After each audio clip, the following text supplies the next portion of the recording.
요한복음 15장 21절 27절 함께 읽겠습니다. 그러나 사람들이 내 이름으로 말미암아 이 모든 일을 너희에게 하리니 이는 나를 보내신 이를 알지 못함이라. 내가 와서 그들에게 말하지 아니하였더라면 죄가 없었으려니와 지금은 그 죄를 핑계할 수 없느니라. 나를 미워하는 자는 또 내 아버지를 미워하느니라. 내가 아무도 못한 일을 그들 중에서 하지 아니하였더라면 그들에게 죄가 없었으려니와 지금은 그들이 나와 내 아버지를 보았고 또 미워하였도다. 그러나 이는 그들의 율법에 기록된 바 그들이 이유 없이 나를 미워하였다 한 말을 응하게 하려 함이라. 내가 아버지께로부터 너희에게 보낼 보혜사 곧 아버지께로서 나오시는 진리의 성령이 오실 때에 그가 나를 증언하실 것이요 너희도 처음부터 나와 함께 있었으므로 증언하느니라. 아멘. 할렐루야. 보혜사 성령이라는 제목으로 함께 은혜를 나눕니다. 우리가 앞서 세상이 예수님을 미워했던 것처럼 예수님을 믿는 사람들도 그렇게 미워할 것이라는 내용에 대해서 말씀을 나누었습니다. 그런데 막상 우리가 현대 사회를 보면 한 가지 의문이 들 수 있죠. 그것은 성경에서 말하고 있는 것처럼 현대 사회가 예수님을 미워하는 것처럼 보이지 않습니다. 또 우리 역시 너무너무 자유롭게 예수님을 믿고 신앙생활을 합니다. 우리가 예수님을 믿는다고 해서 특별히 미움을 받는 일은 없으리라 봅니다. 예수님을 믿는 이유로 미움받는 것이 아니라 예수님을 믿는다고 하면서 그릇된 행실을 하기 때문에 미움을 받죠. 물론 불신 가정에서 이제 처음 신앙생활을 하다 보면 반대에 부딪히는 경우는 있지만 우리가 신앙생활을 한다고 예수를 믿는다고 생명의 위협을 느끼거나 어떤 사회의 기득권을 포기해야 한다거나 그런 일은 없습니다. 그리고 현대인도 예수님에 대해서 그렇게 미워하는 마음이 없어요. 오히려 예수님을 4대 성인이라고 하면서 본받아야 될 그런 말을 하지 않습니까? 그렇다면 오늘 요한복음에서 세상이 예수님을 미워했다는 것은 예수님 당시 그 때만 국한될 것일까? 그렇다면 이러한 말씀은 지금 우리와는 아무런 상관이 없는 것일까? 세상이 예수님을 미워하는 것이 그때의 상황뿐만 아니라 지금도 계속되어지는 것이라면 결국 문제는 예수님을 증거하는 자로 존재하는 성도가 예수님의 증인으로 살지 못하기 때문이다 말할 수 있습니다. 예수님을 바르게 증거했다면 예수님의 제자의 삶을 산다면 예수님께서 세상으로부터 미움을 받고 박해를 받았던 것처럼 우리 그리스도인들도 세상의 반발과 미움이 드러날 것이기 때문에 그렇습니다. 예수님 시대의 사람들이 예수님을 미워했다면 지금 시대의 사람들도 예수님을 미워하게 되어 있습니다. 그 이유는 예수님 시대의 사람이나 지금의 사람들 똑같이 본성이 같기 때문에 그렇죠. 그러면 예수님 시대의 사람들은 왜 예수님을 미워한 것입니까? 근데 오늘 본문을 보면 그것은 예수님께서 오심으로 그들의 죄가 드러났기 때문에 그렇습니다. 우리가 로마서에서도 계속해서 말씀을 나눴죠. 유대인들과 예수 그리스도와의 갈등, 또 요한복음 서두에서도 그러한 갈등들을 많이 보았죠. 유대인들에게 있어서 예수님은 정말 눈의 가시와 같은 존재인 거예요. 예수님이 오지 않았더라면 저들이 정말 자기들만의 하나님, 율법을 잘 지킴으로써 구원받은 선민의식을 가졌던 유대인들이 예수님이 오심으로 생각지도 못한 죄가 드러나게 된 겁니다. 그래서 오늘 22절에 보면 내가 와서 그들에게 말하지 아니하였더라면 죄가 없었으려니와 지금은 그 죄를 핑계할 수가 없다. 이렇게 말해요. 그 말씀은 예수님께서 오시기 전까지는 죄를 죄로 여기지 않았다는 거예요. 즉 죄가 무엇인지를 몰랐다는 겁니다. 그런데 예수님께서 오셔서 말씀하심으로 죄로 여기지 않았던 것들이 모두 죄였음이 드러나게 된 거예요. 결국 그들은 죄인이 아니라 의인으로서 거들먹거리던 사람들이 모두 악한 죄인임이었음이 예수님으로 인해서 다 드러나게 된 거예요. 그래서 평소에 선한 일을 하고 신앙적 행위를 한다는 것 때문에 스스로 의인이라고 자부하던 사람들이 예수님을 얼마나 미워하게 됐겠어요. 예수님이 오셔서 하신 말씀들을 보면 인간의 감추어진 악, 인간의 죄를 드러내시는 거예요. 그래서 예수님은 기도를 열심히 하느냐, 기도를 하지 않느냐 이것을 말씀하지 않아요. 살인을 했느냐, 살인을 하지 않았느냐 말씀하지 않아요. 그냥 그 인간 속에 감추어진 죄의 본성을 드러내는 거예요. 그리고 그 본성이 악한 이상 인간의 어떠한 행위로도 구원받을 수 없음을 깨닫게 하는 거죠. 그리고 본성이 악한 인간의 모든 행위도 악할 수밖에 없음을 말씀하고 있습니다. 즉 우리가 미움이라고 하는 마음을 속에 가지고 있으면서 살인하지 않았으니까 옳다 이렇게 할 수 없다는 거예요.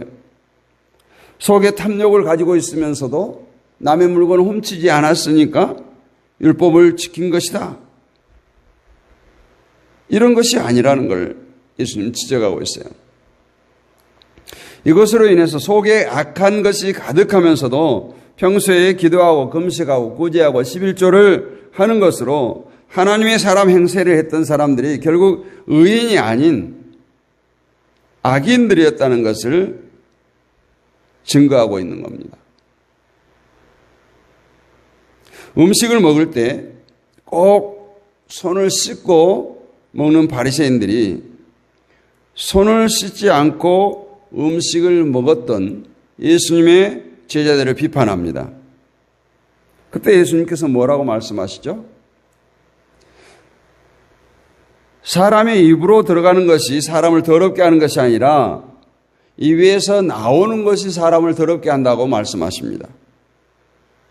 이 말은 예수님은 사람 속에 있는 것을 악하다, 더럽다라고 말하고 있는 거예요.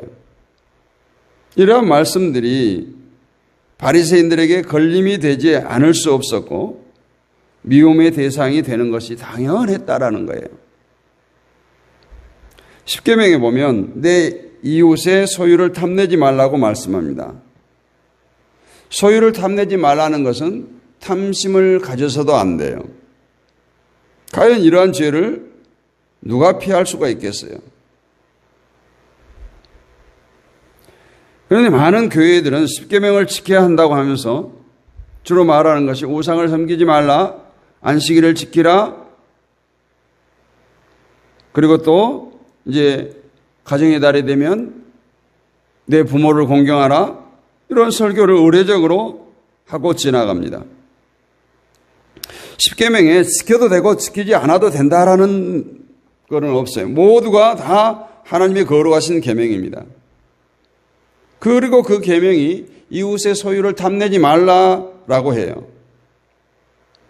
그런데 사람들은 내가 이웃을 해치지 않고 이웃의 물건을 도적질하지 않으면 괜찮은 걸로 여겨요. 여전히 자신에 있는 탐심을 죄라고 여기지 않습니다. 아예 자신의 탐심에 대해서 의식을 안 해요. 탐심이 있는 것을 죄로 여기지 않으면서 기도하지 않고 11조하지 않고 주일 성수하지 않는 것을 가지고 죄를 지었다고 하면서 회개하라고 합니다. 바리새인들은 탐심이 가득하면서도 계명을 지키며 살아가는 자신들의 행위를 내세워서 스스로 의인이라고 자처하고 계명을 지키지 못한 사람들을 정죄했던 사람들이에요. 그러나 어찌 보면 그들은 오히려 계명을 지키지 않는 자들이었어요. 이러한 그들의 실체가 예수님께서 오심으로 다 드러나게 된 거예요. 누구든지 자신의 죄를 지적하면 할렐루야 하는 사람은 없어요. 자신의 죄를 지적하면 또 회개하라고 권면하면 그것을 기뻐하지 않습니다. 누구나 인간은 칭찬 듣기를 좋아하지 그러한 꾸짖음, 지적, 권면 이것을 싫어해요. 이런 사람들이 예수님으로 인해서 자신의 죄가 다 드러났을 때 예수님을 환영할 수가 있겠느냐 하는 거죠. 그러면 예수님은 그렇게 박해를 받고 미움을 받고 하면서 왜 인간의 죄를 계속해서 말씀하고 있는 것일까요? 그것은 바울의 말대로 죄가 있는 곳에 은혜가 더욱 넘치기 때문에 그랬습니다. 예수님의 오심과 예수님이 십자가에 죽으심이 얼마나 큰 은혜인가를 우리는 머리로 깨닫고 살아가지를 못해요. 우리의 죄가 얼마나 악하고 큰가를 발견했을 때 그 모든 죄를 용서하기 위해서 우리 주님께서 십자가에 죽으심을 알 때 주님의 은혜의 분량을 깨닫게 됩니다. 내 죄를 인정하기 싫어요. 내가 죄인이 아니라 나는 의인이다. 그러니까 예수님을 십자가에 못 박는 거죠. 그러므로 죄가 드러나고 죄를 말하는 것을 거북스러워하고 기피하려고 하면서 주님의 은혜를 말한다. 앞뒤가 맞지 않죠. 그것은 거짓이에요. 우리는 우리의 행위를 가지고 선악을 판단하려고 하지만 예수님은 우리의 속, 우리의 중심을 보십니다. 그러므로 예수님 앞에서 그 누구도 나는 의인이라고 나는 착하다고 할 수가 없는 거예요.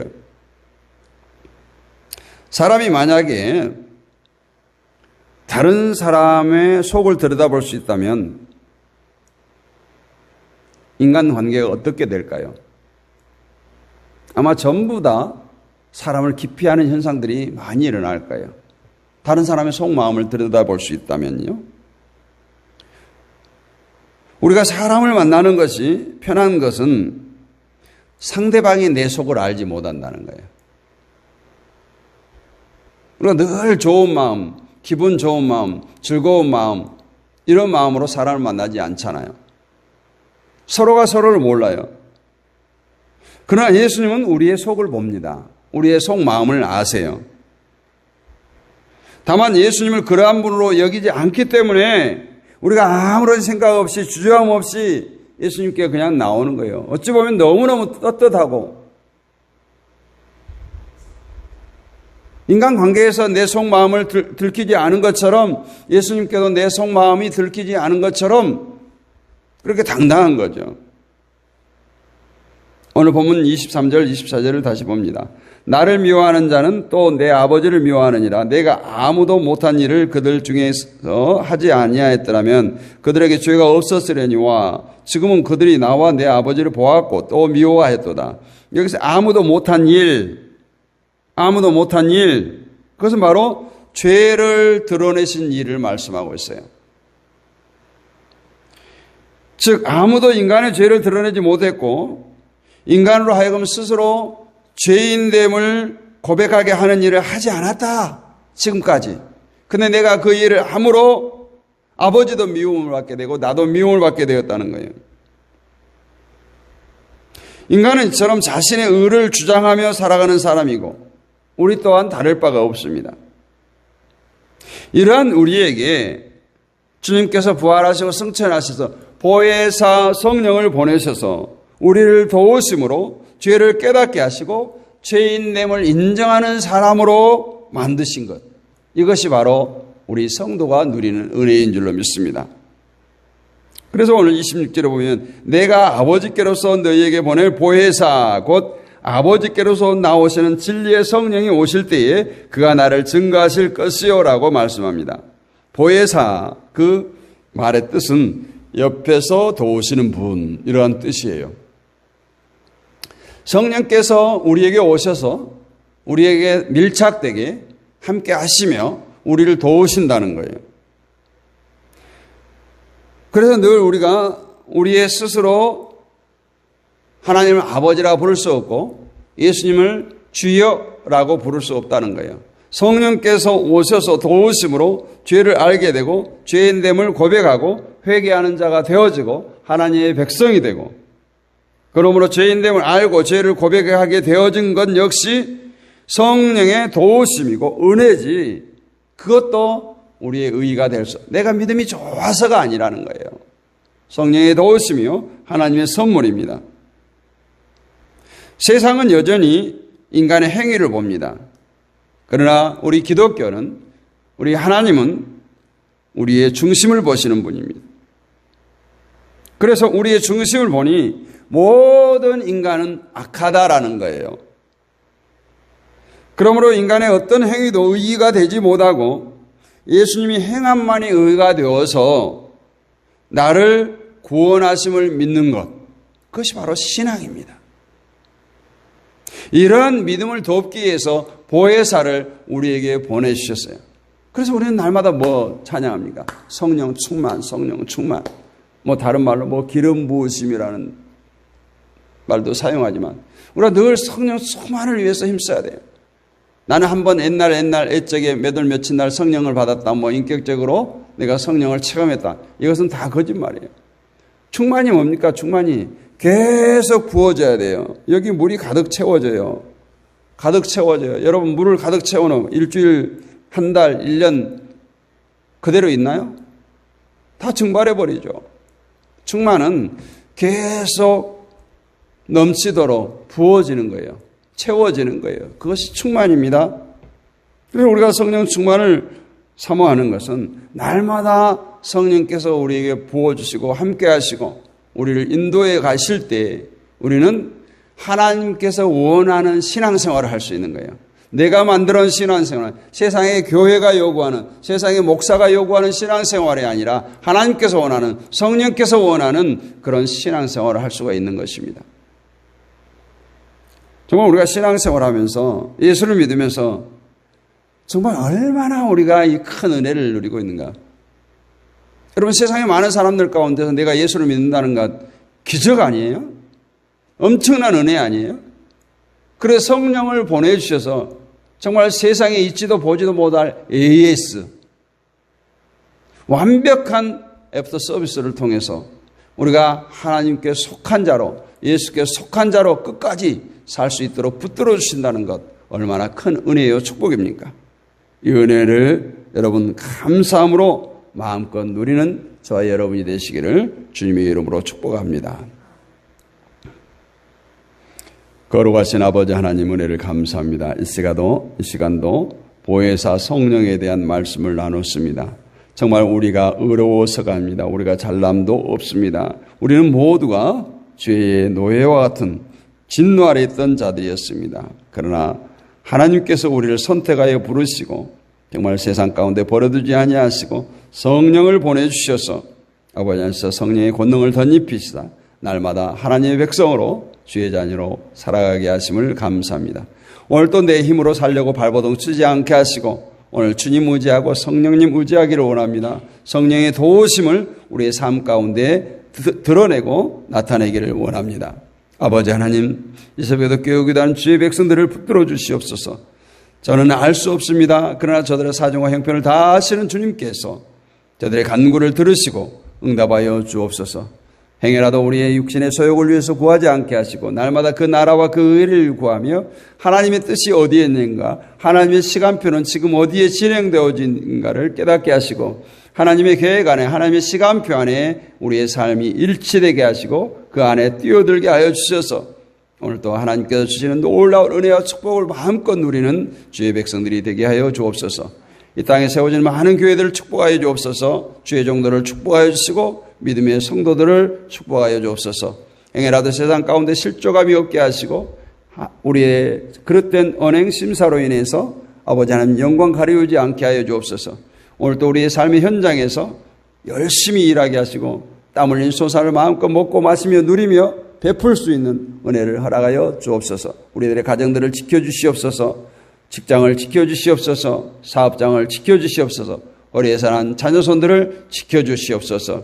하나님의 백성들이 이 땅에 어떠한 것보다도 정말 우리의 자손 대대로 하나님을 섬기며 하나님께 영광 돌리며 아버지 하나님께서 신앙생활 잘하는 믿음의 명문가들이 일어나게 하여 주옵소서. 이 땅의 교회들이 건강하게 세워지기를 원하고 교회가 소망임을 알게 하시며 세상 가운데 빛으로 소금으로 사명을 감당케 하여 주옵소서.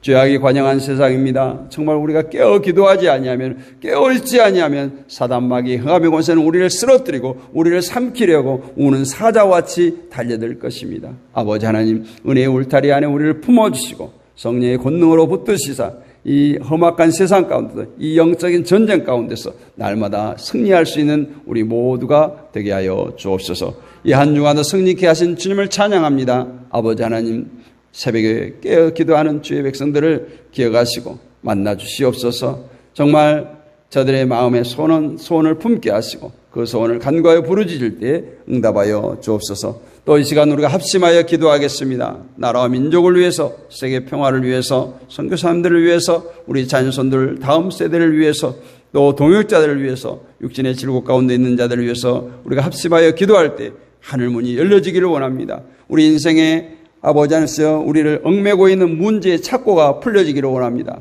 우리의 앞길을 막고 있는 축복의 통로를 막고 있는 여리고는 무너지기를 원합니다. 주여 역사하여 주옵소서. 믿사옵고 살아계신 우리 주 예수 그리스도의 이름으로 감사드리고 기도하옵나이다. 아멘.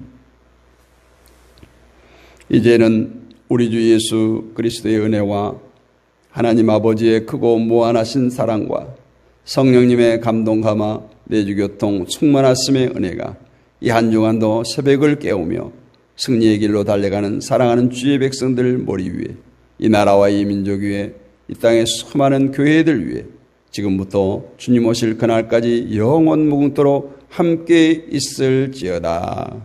아멘.